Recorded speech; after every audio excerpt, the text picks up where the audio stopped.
살롬 주님의 평강을 기원합니다. 일기예보상으로는 오늘 비가 많이 온다고 했는데 다행히 진천 쪽에는 날씨가 종일 흐릴 뿐 비는 내리지 않는 것 같습니다. 아마 내일로 연기가 되는 것 같습니다. 때를 따라 비도 필요합니다. 바람도 필요합니다. 빛도 필요합니다. 때를 따라 은혜를 베푸시고 합력하여 선을 이루시는 주님을 찬양하며 또 우리 성경 통독 레시피 계속 이어가도록 하겠습니다.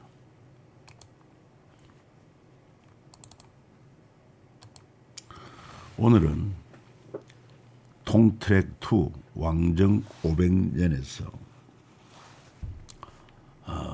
21과 메시아와 베들레헴의 목동, 성경은 이사야서 40장에서 66장까지 그리고 미가서가 해당이 됩니다. 이 내용에서는 이사야를 통한 가까운 미래와 먼 미래 이야기, 그리고 이사야를 통한 메시아 신앙, 아울러 동시대 선지자 미가의 사마리아와 예루살렘 멸망 경고, 미가를 통한 메시아의 베들레헴 탄생 예고, 다섯 번째 투 더 크로스는 만민이 기도하는 집 성전, 이런 내용이 되겠습니다. 먼저 이사야를 통한 가까운 미래와 먼 미래 이 얘기는 이사야 42장 1절로 3절에 나옵니다. 내가 붙드는 나의 종, 내 마음에 기뻐하는 자, 곧 내가 택한 사람을 보라. 내가 나의 영을 그에게 주었은즉 그가 이방의 정의를 베풀리라. 그는 외치지 아니하며 목소리를 높이지 아니하며 그 소리를 거리에 들리게 하지 아니하며 상한 갈대를 꺾지 아니하며 꺼져가는 등불을 끄지 아니하고 진실로 정의를 시행할 것이다. 이것이 바로 가까운 미래와 먼 미래 이 얘기로서 기름 부음 받은 자 메시아가 나타날 것이다 하는 것을 보여주고 있습니다. 자, BC 8세기 주전 8세기 이사야를 통한 예수님의 공생애와 시작과 끝 밑그림을 보여주고 있는데, 먼저 이사야 선지자는 이사야 40장 3절에 외치는 자의 소리여 이르되 너희는 광야에서 여호와의 길을 예비하라, 사막에서 우리 하나님의 대로를 평탄케 하라고 그랬는데, 이것은 예수님의 공적 사역 시작, 세례 요한이 예수님에 대해서 증언한 말씀과 일치합니다. 그러니까 이 세례 요한이 예수님의 공적 사역 시작 전에 바로 이사야 40장 3절 말씀을 가지고 선포를 합니다. 그리고 이사야는 또한 예수님의 십자가 사역의 끝, 이것을 예언을 했는데, 바로 이사야 64장 8절에 여호와여 이제 주는 우리 아버지시니이다 그랬는데, 이 말이 예수님의 십자가 달려서서 누가복음 23장 46절에 아버지 내 영혼을 아버지 손에 부탁하나이다, 이렇게 메시아의 사역의 시작과 끝을 이사야 선지자가 선포하고 있다 하는 것입니다. 마치 호세아를 통한 북이스라엘의 선지자 호세아를 통한 예수님의 사역의 동기는 곧 긍휼과 자비다 하는 것처럼, 호세아 11장 8절에 하나님이 뭐라고 표현하면 내 마음이 내 속에서 돌이킨 나의 긍휼이 온전히 불붙듯 하도다, 이렇게 우리가 이사야서를 통해서도 메시아의 사역 시작과 끝 여기에 대해서 이미 밑그림을 그리고 있다 하는 것을 이해하시면 도움이 되겠습니다. 그리고 두 번째, 이사야를 통한 메시아 신앙. 그렇게 메시아란 말은 뭡니까? 기름 부음 받은 자. 물론 구약에는 왕이나 선지자, 제사장들이 기름 부음을 받았지만 이 세 가지 직으로 삼중직으로 기름 부음 받은 자가 바로 예수 그리스도시다. 그래서 먼저 이사야 7장에 나타난 예수님 임마누엘로 말씀하고 있습니다. 이사야 7장 14절 그러면 주께서 친히 징조를 너에게 주실 보라 처녀가 잉태하여 아들을 낳을 것이요 그의 이름을 임마누엘이라 하리라. 그런데 실제로 복음서에 와서는 아들을 낳으니 이름을 예수라 하라고 그랬습니다. 예수. 그런데 그 예수는 바로 이사야 선지자에 의해서 예고되면 임마누엘. 임마누엘은 뜻이 뭡니까? 하나님이 우리와 함께 하시다. 그러니까 이름을 예수라 하라 하는 그 예수는 구원자라는 뜻이고 그분은 바로 임마누엘이다 이 말이에요. 하나님이 육체를 입고 우리 가운데 오신 분이기 때문에 하나님이 우리와 함께 하시다. 이 말씀과 일치하는 거죠. 그 다음에 이사야 9장에서 나타난 예수님을 암시하는 것은 왕이시고 선지자다 하는 것입니다. 자, 9장 6절 한번 읽어봐요. 이는 한 아기가 우리에게 낳고 한 아들을 우리에게 주신 바 되었는데 그의 어깨에는 정사를 메었고 그의 이름은 기묘자라 모사라 전능하신 하나님이라 영존하시는 아버지라 평강의 왕이라 할 것임이라. 그러니까 벌써 예수님이야말로 그분은 진짜 전능하신 하나님이고 또 평강의 왕이시고 그런 분이다 이 말이에요. 본체가 그런 분이라는 거죠. 벌써 이사야가 예수님 오시기 전에 700년 전에 800년 전에 벌써 예언을 한 것 아닙니까? 그 다음에 이사야 53장에 나타난 예수님은 하나님의 어린 양이시고 대제사장의 모습으로 묘사하고 있습니다. 자, 이사야 53장 5절이죠. 그가 찔림은 우리의 허물 때문이요 그가 상함은 우리의 죄악 때문이라.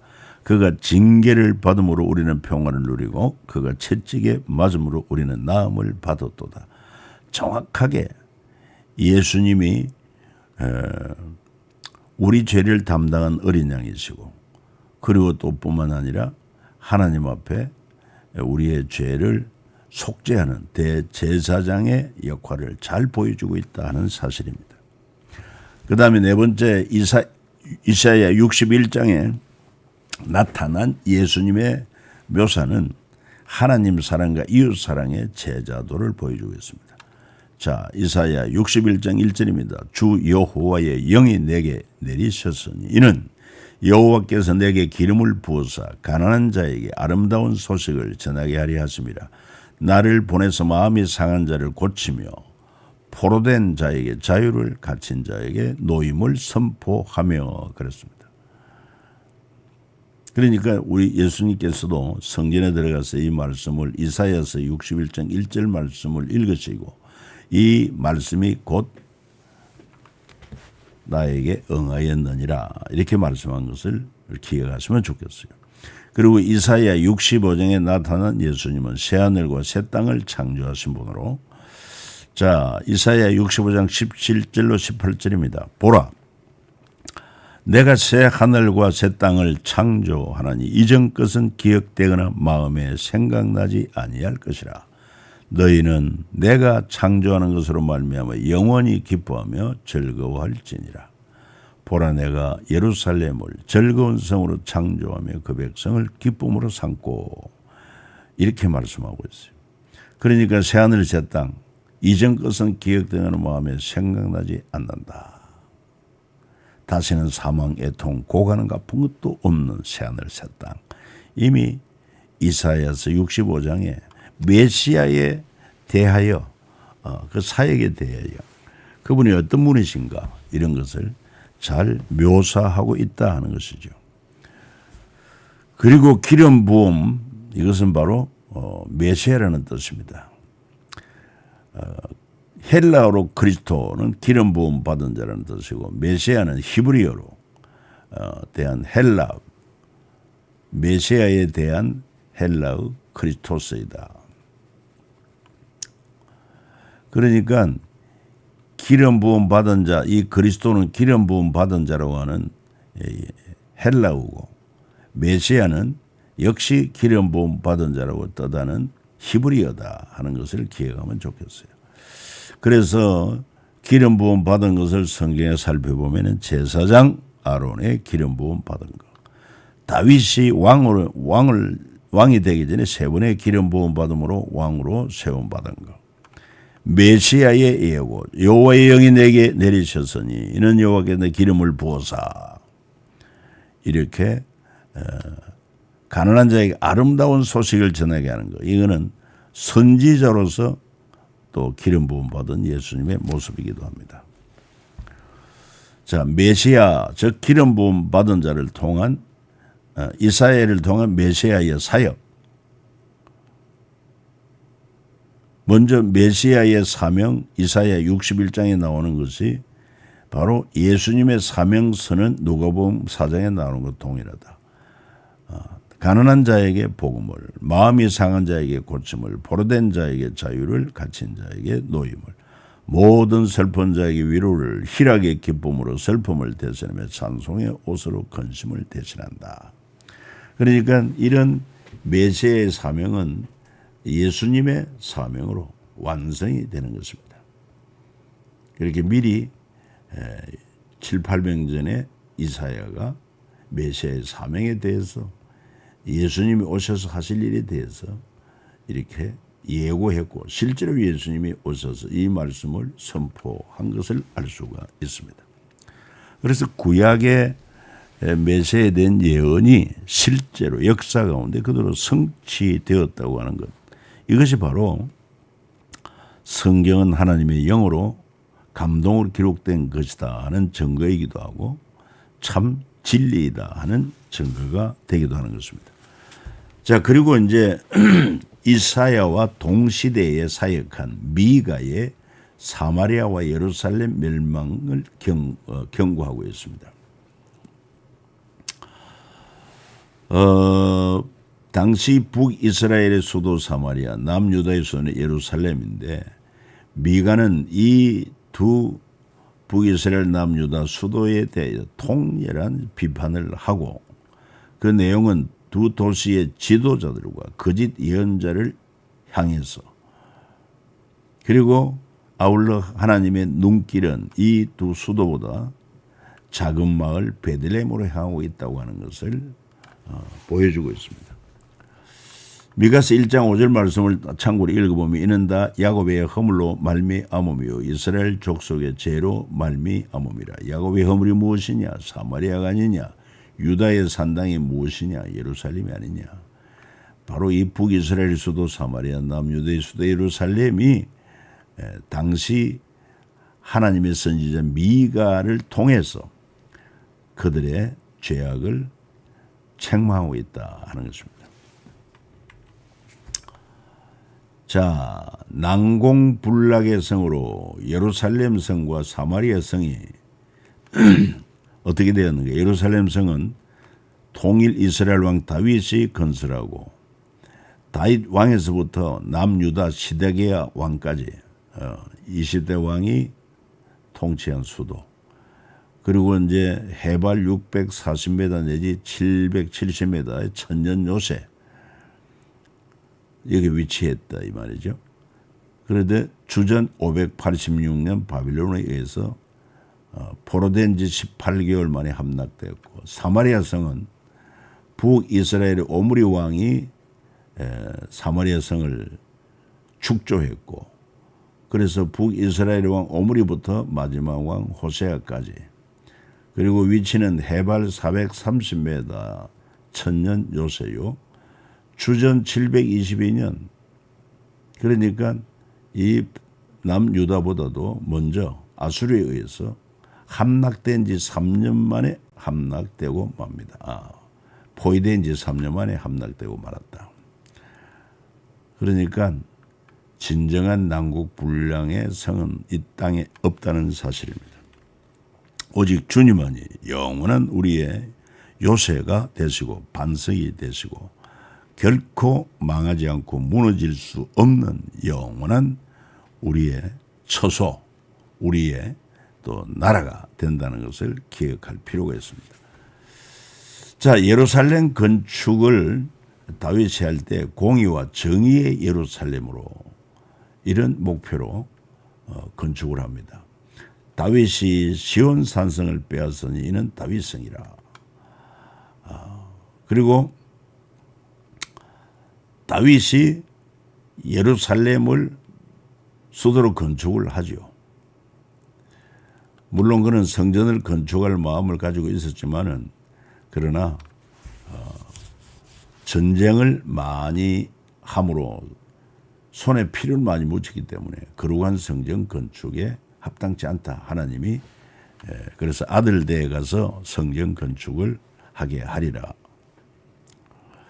자, 그래서 시온을 피로 예루살렘을 제약으로 건축하는 그들의 우두머리들은 뇌물을 위하여 재판하며 그들의 제사장은 싹을 위하여 교훈하며 그들의 선지자는 돈을 위하여 점을 치면서 여호와를 의뢰하여 이르기를 여호와께서 우리 중에 계시지 아니하냐? 재앙이 우리에게 임하지 아니하리라 하는도다. 미가서 3장 10절 11절에 나옵니다. 이처럼 예루살렘 성을 건축할 때는 공의와 정의 예루살렘으로 다윗이 건축을 했지만 그러나 그 예루살렘을 이렇게 타락시킨 지도자들은 미가 선지자가 책망하고 있다 이 말이에요. 그러니까 이 시온을 비롯 예루살렘을 죄악으로 건축하는도다. 우두머리들은 뇌물을 위하고 재판하고 제사장은 싹을 위하고 교훈하고 선지자는 돈을 위하여 점을 치고 그러면서도 여호와를 의뢰하여 이르 여호와께서 우리 중에 계신다. 재앙이 우리에게 임하지 아니한다. 이런 죄악상을 지적하고 있다는 것입니다. 사마리아 성 건축은 내 백성의 가죽을 벗기며 이렇게 표현하고 있습니다. 사마리아 성 건축은 북이스라엘의 수도 오므리 왕이 이스라엘 왕에 대해 12년 동안 왕이 있으면서 은 2달란트로 세멜에게서 사마리아 산을 샀고 그 산 위에 성읍을 건축하여 그 성읍 이름을 산 주인이었던 세멜의 이름을 따서 사마리아라. 그런데 이 사마리아는 백성의 가죽을 벗기는 그러한 성읍이 되고 말았다. 특히 아합 왕 나봇의 포도원 갈시 사건이 유명합니다. 그리고 또 미가 선지자가 이 당시 사마리아 성의 지도자들의 죄악을 이렇게 말하고 있습니다. 내가 또 이르노니 야곱의 우두머리들과 이스라엘 족속의 통치자들아 들으라. 정의를 하는 것이 너희의 본분이 아니냐. 너희가 선을 미워하고 악을 기뻐하여 내 백성의 가죽을 벗기고 그 뼈에서 살을 뜯어 그들의 살을 먹으며 그 가죽을 벗기며 그 뼈를 꺾어 다지기를 냄비와 속 가운데서 담을 고기처럼 하는도다. 통치자들 지도자들을 향하여 통렬하게 책망하고 있습니다. 오늘날 한국교회도 이러한 나라의 통치자, 지도자들의 잘잘못에 대하여 지적할 수 있고 비판할 수 있어야 됩니다. 그런데 이것을 어떤 사람들은 교회에서 왜 정치 얘기를 하느냐는데 여러분 이 성경을 보십시오. 이 이사야 선지자가 남유다 예루살렘의 지도자들 그리고 북이스라엘의 지도자들 그들을 향해 얼마나 신랄하게 책망하고 비판하고 있는지. 하나님은요 정치뿐만 아니면 정치, 경제, 사회, 문화, 예술 모든 분야에 걸쳐서 통치자이기 때문에 하나님의 통치가 미치지 않는 곳이 어디 있습니까? 그래서 어떤 영역이든지 하나님의 통치의 섭리에 하나님의 말씀의 기준에 합당치 않으면 잘못된 것을 우리가 지적하고 선포하고 성도들로 하여금 깨어있게 해야 되는 것입니다. 오는 6.3 선거 때도 우리가 이런 분별력을 가지고 우리는 판단하고 투표를 해야 할 것입니다. 하나님 앞에 기도하면서 신중하게 국민의 주권을 우리가 행사해야 될 것이다 하는 것입니다. 그리고 미가를 통한 메시아의 베들레헴 탄생 예고가 유명합니다. 목동 다윗은 목동과 양의 관계를 잘 알았습니다. 그래서 여호와는 나의 목자시니 내게 부족함이 없으리로다 유명한 시편 23편을 기록하고 있습니다. 그래서 그는 나발을 도울 수가 있었다.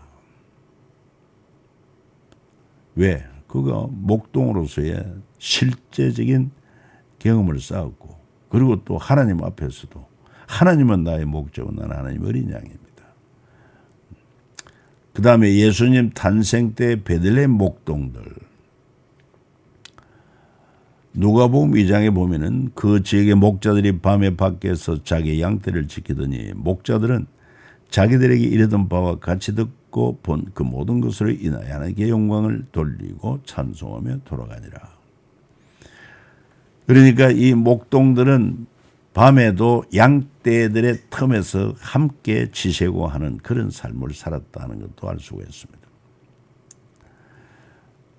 그리고 또 양털을 깎는 이유는 양털은 털갈이를 하지 않기 때문에 주기적으로 털을 깎을 수 있고 그리고 양털은 양을 키우는 사람에게 주 수입원이 되고 1년에 한 번 추수를 하는 날과 같은 양털을 깎는 날은 축제의 날이요. 그래서 다윗이 나발에게 그동안 양을 지켜준 대가를 요구할 수 있었다 하는 것입니다.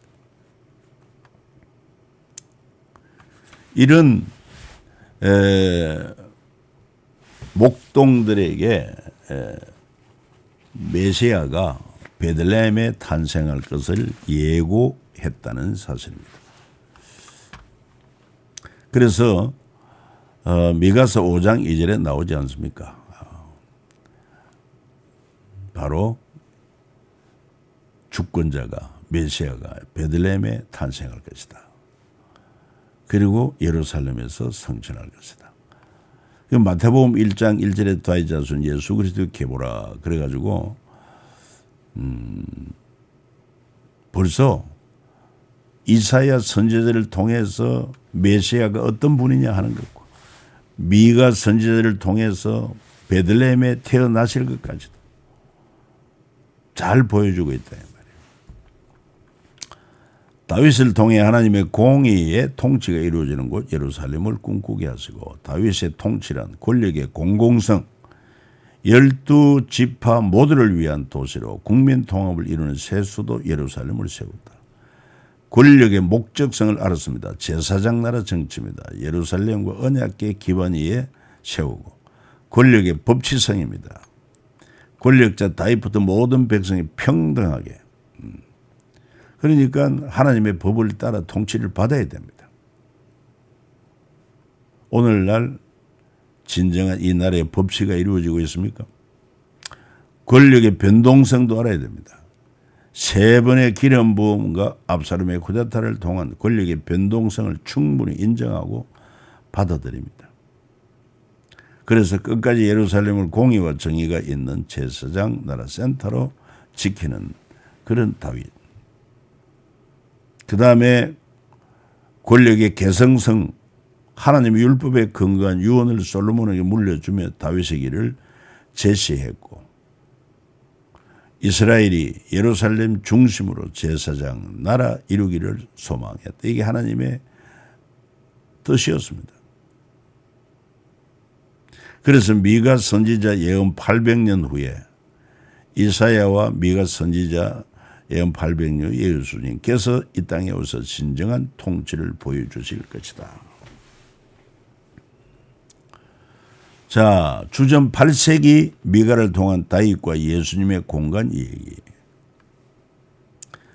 이 미가 선지자는 특별히 피와 죄악으로 건축한 예루살렘 사마리아 성을 비판하면서도 200년 전 다윗이 베들레헴에 출생하고 기름 부음 받고 예루살렘 성전을 건축하여 물론 예루살렘을 수도로 삼고 천년 모범의 그런 모범이 된 인물이 다윗이다. 제사장 나라를 위해서 예루살렘을 건축했다. 그리고 미가 선지자는 약 800년 후에 예수님이 베들레헴에 탄생하셔서 그리고는 예루살렘 성전에서 예루살렘에서 우리의 죄를 속하고 성전하실 것. 다윗은 제사장 날을 위해서 예루살렘을 건축했지만은 예수님은 이제 상징적인 예루살렘을 헐고 하나님 나라 새 예루살렘을 세우셨다. 그러니까 주전 8세기 미가 선지자는 다윗과 예수님의 공간 얘기를 하고 있다 이 말이죠. 그걸 우리가 볼 수 있어야 됩니다. 마지막으로 투 더 크로스 만민이 기도하는 집 성전에 대하여 언급을 하고 있습니다. 이사야서에 나오죠. 내 집은 만민이 기도하는 집이라 일컬음을 받으리라. 주님이 성전을 청결케 하시고 동일한 말씀을 하심으로 바로 이사야 선지자의 그 메시지 속에 십자가를 향하는 그 메시지가 이렇게 뚜렷하게 나타나 있다고 하는 것을 잘 보여주고 있습니다. 그렇습니다. 여러분 그 성경 교재, 성경 통독 레시피 교재를 잘 읽으심으로 더욱더 살 깊은 또 은혜가 풍성한 그런 학습이 되어지기를 바랍니다. 주의 평강이 함께 하시기를 축복합니다. 샬롬.